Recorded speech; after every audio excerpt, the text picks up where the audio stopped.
Good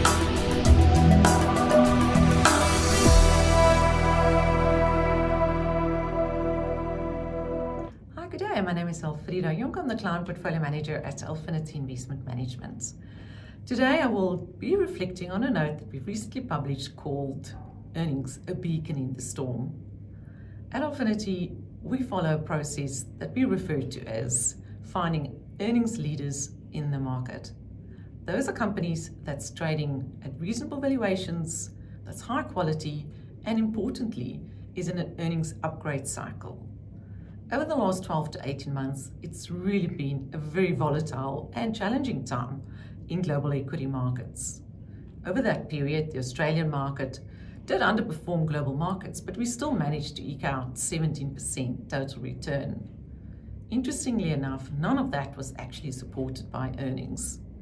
So in this note, we look at 3 different case studies of why we actually managed to perform really well over this period and consistently delivered alpha for our clients.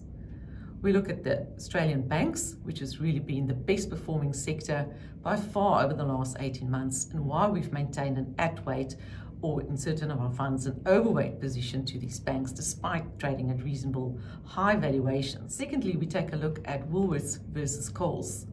Both of these are consumer staple, high quality companies that you would expect to outperform during a volatile time.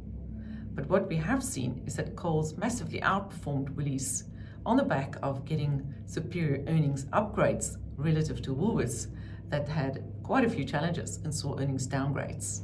Finally, we also reflect on the insurance sector and why that's been a big alpha contributor for us as well, and in particular why we have a preference for companies such as Medibank relative to a Steadfast.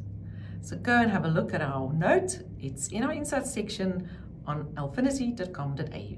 Thank you.